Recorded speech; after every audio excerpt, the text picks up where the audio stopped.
Saludos amigos desde Caracas, Venezuela, sábado 22 de junio. Hoy tenemos informes sobre la alta comisionada Michelle Bachelet de las Naciones Unidas para los Derechos Humanos. Vamos a ver sus declaraciones. Se reunió en Venezuela con diferentes organizaciones, con el gobierno, el presidente Nicolás Maduro, con el fiscal general, con diferentes organismos del Estado, con la Asamblea Nacional en manos de la oposición. Se reunió con Juan Guaidó y aquí vamos a ver las declaraciones de cada uno de ellos. Veamos. En el país por primera vez. Hemos alcanzado un acuerdo con el gobierno para que un pequeño equipo de 2 oficiales de derechos humanos permanezca aquí con el mandato de proveer asesoría, asistencia y asesoría técnica, pero también muy importante, continuar monitoreando la situación de derechos humanos en Venezuela. Quiero agradecer al gobierno su invitación, la cooperación y compromiso con la oficina, incluyendo el equipo técnico que visitó el país en el mes de marzo. Previo a mi visita, solicitamos al gobierno varios compromisos y hemos podido alcanzar varios acuerdos, además de la ya citada presencia de los oficiales de derechos humanos. Tenemos el compromiso expreso del gobierno para llevar a cabo una evaluación de la Comisión Nacional de Prevención de la Tortura, así como también para evaluar cuáles son los principales obstáculos en el acceso a la justicia en el país. Fue profundamente doloroso escuchar el anhelo de las víctimas y los familiares por obtener justicia ante o graves violaciones de derechos humanos o víctimas de la violencia política por ser partidarios del régimen. Espero sinceramente que nuestra evaluación, nuestra cooperación y nuestra asistencia ayude a reforzar la prevención de la tortura y el acceso a la justicia en Venezuela. El gobierno también ha aceptado que mi equipo tenga acceso pleno a los centros de detención para poder monitorear las condiciones de detención y hablar también confidencialmente con los privados de libertad. El Ejecutivo también se ha comprometido a trabajar para permitir un acceso más amplio a los distintos mecanismos de derechos humanos, incluidos los expertos independientes de Naciones Unidas, conocidos como relatores especiales. Celebro la liberación del parlamentario opositor Gilbert Caro, que se encontraba en custodia del Servicio de Inteligencia SEBIN, y asimismo recibo con beneplácito la liberación de Melvin Faría y Junio Rojas, aunque hago un llamado a las autoridades a liberar a todos quienes estén detenidos o privados de libertad por ejercer sus derechos civiles y políticos de forma pacífica.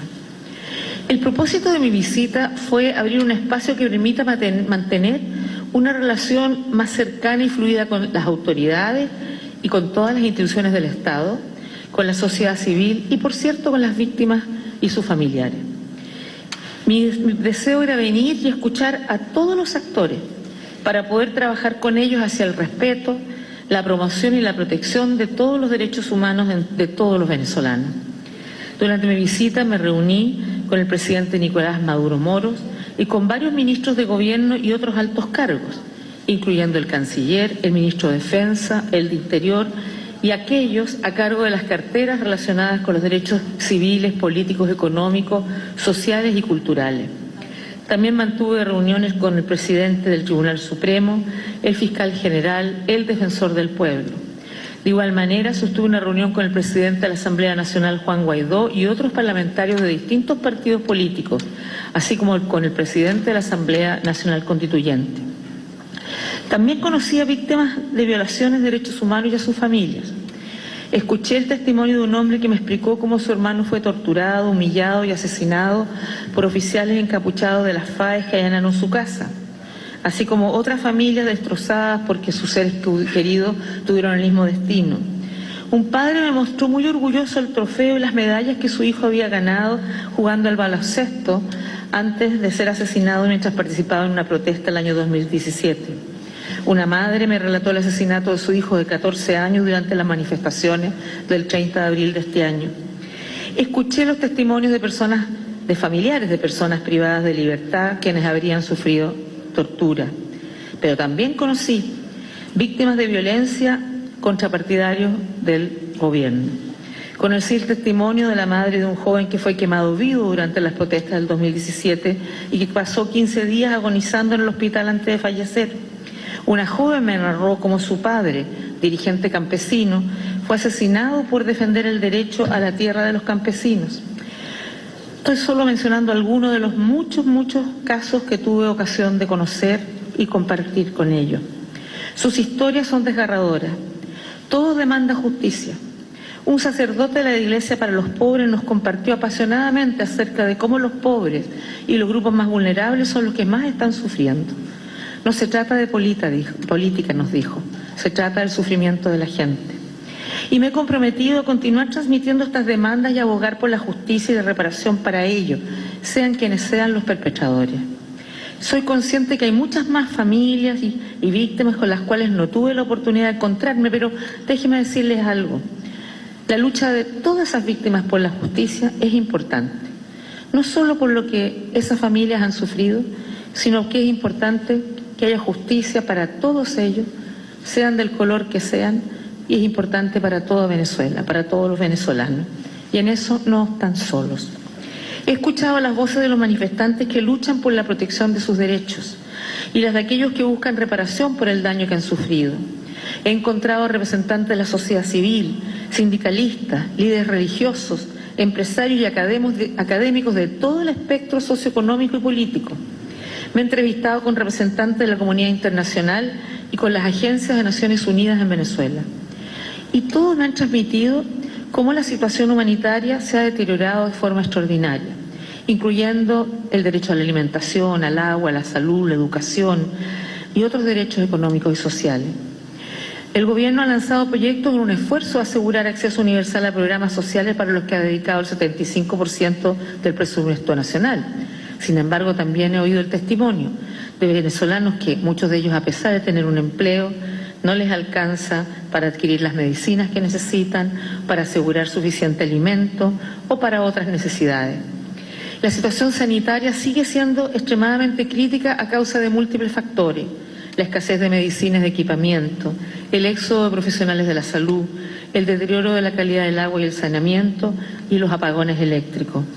El costo y la falta de anticonceptivos en las farmacias ha contribuido al aumento de los embarazos adolescentes y también de la mortalidad materno-infantil.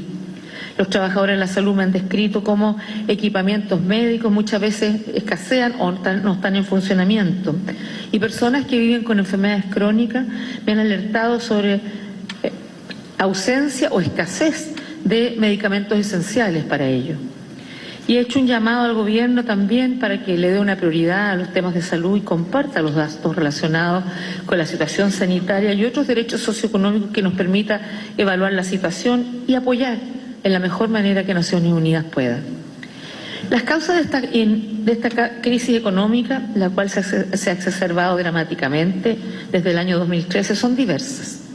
Y he hablado con el Estado sobre la necesidad de resolverlas urgentemente con el apoyo de las agencias de Naciones Unidas que recientemente han podido reforzar su presencia en Venezuela. Me preocupa que las sanciones impuestas este año sobre las exportaciones del petróleo y el comercio de oro están exacerbando y agravando la preexistente crisis económica. Nuestro informe sobre la situación de derechos humanos en Venezuela, mandatado por el Consejo de Derechos Humanos en Ginebra, que se presentará el 5 de julio de 2019, contendrá mucha más información basada en evidencias, así como análisis objetivos relativos a todos los aspectos de derechos humanos que acabo de destacar y otros que por el tiempo no hemos alcanzado a incluir, pero además de eso, como siempre hacemos, con recomendaciones constructivas sobre cómo avanzar. En este tiempo de crisis económica, social y política, he hecho un llamamiento a los líderes de todo el espectro político para que intenten encontrar una manera de confrontar los desafíos y el sufrimiento del pueblo de Venezuela. Para ello, todas las voces deberían ser incluidas. Las crisis solo pueden ser resueltas a través de una participación significativa, franca e inclusiva de todos los diversos actores de la sociedad. He apelado a todos los líderes políticos a que participen constructivamente con el facilitado por Noruega y con cualquier otro intento o esfuerzo para enfrentar la actual situación política en Venezuela. El destino de más de 30 millones de venezolanos reside en la voluntad y la habilidad de sus líderes para colocar los derechos humanos de la gente por encima de cualquier ambición personal, política o ideológica. Entiendo el escepticismo de algunos acerca de la posibilidad de que cualquiera de estas negociaciones prospere, pero creo que dada la situación que se vive en el país debe instar a todos los líderes a lograrlo. Mantener posiciones arraigadas en cualquiera de los dos lados solo agravará la crisis y los venezolanos no pueden permitirse que se deteriore aún más la situación en el país.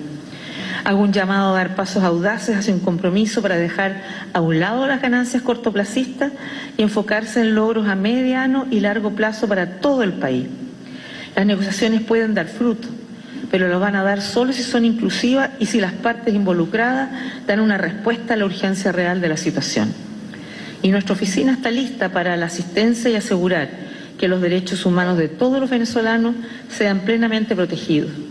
Y nuestra presencia aquí posibilitará trabajar con las instituciones estatales, con la sociedad civil y el sistema de Naciones Unidas. Muchas gracias. Investigación de derechos humanos, de violaciones a derechos humanos, los cuales puedo discriminar de la siguiente manera: 261 acusaciones, 666 archivos fiscales, de los cuales quiero destacar que hemos procedido a acusar a 596 funcionarios vinculados a violaciones a derechos humanos, agentes del Estado, logrando 104 condenatorias. Por supuesto, los demás casos están en las fases de investigación que la jurisdicción penal ordinaria mandata, y a su vez hemos dicho que se han mantenido privados de libertad a 335 funcionarios. Esto revela un trabajo sistemático que derriba la matriz de opinión que medios de propaganda transnacionales han querido hacer ver de nuestro país, de que aquí no se respetan los derechos humanos, de que aquí no se judicializan los derechos humanos, de que aquí no existe órganos de justicia que persiga a quienes violen derechos humanos. Aquí están las pruebas, están los resultados para la comunidad internacional y, por supuesto, detallados con láminas que revelan este trabajo. Yo quiero igualmente destacar que no solamente han habido o han ocurrido casos de violencia por parte de agentes del Estado, lamentablemente también ciudadanos que, militando en partidos políticos adversos al Estado, han cometido graves daños. Por ejemplo, 56 fallecidos por esta razón, 22 funcionarios detenidos, como dije inicialmente, en materia de derechos humanos, registrada entre los años 2014, 2017 y 2019, y se han solicitado 21 órdenes de aprehensión en caso de derechos humanos. Pero vean ustedes ahora esta cifra alarmante. Fallecidos por las llamadas guarimbas, por parte de actores políticos, entre comillas, que utilizaron consignas para manifestar violentamente. Han ocurrido 77 asesinatos, 77 muertes, las cuales hemos iniciado a través de 5.930 investigaciones, hemos presentado 1.939 acusaciones, entre otras, y hemos registrado 720 casos relacionados con daños a la infraestructura de instituciones públicas. Esto también se lo comunicamos a la alta comisionada de Derechos Humanos de Naciones Unidas, que lamentablemente en Venezuela ha habido un factor de la política venezolana que se desvió del diálogo, que se desvió de la convivencia, del debate de ideas, y prefirió quemar vivos a ciudadanos, que prefirió quemar vivos instalaciones públicas, que prefirió utilizar armas caseras o convencionales para encapucharse y matar. Igualmente le hemos informado de los crímenes de odio. Ustedes saben que hay grupos de trabajo en Naciones Unidas que toma este tema, donde ciudadanos o grupos de personas llegan a matar a otras por su color de piel, por su tendencia política o ideológica, por razones que tienen que ver con la discriminación. En este caso, en Venezuela, el Ministerio Público ha contabilizado 67 investigaciones por crímenes de odio, en las cuales hemos presentado 23 acusaciones, 5 archivos fiscales y 37 causas en fase preparatoria. Ha sido bien importante pues detallar todo esto. Muy importante las declaraciones de Michelle Bachelet y el informe sobre Venezuela, como puedan ver. Y importante las declaraciones del fiscal general de Venezuela. Como podemos ver, son algunos funcionarios que a veces cometen fallas de violación de derechos humanos y están siendo juzgados y están siendo condenados. No es una política de Estado. También podemos ver que en las manifestaciones violentas llamadas guarimbas en Venezuela por parte de la oposición también tuvieron violación de derechos humanos a los ciudadanos chavistas. Suscríbete al canal, dale like y toca la campanita.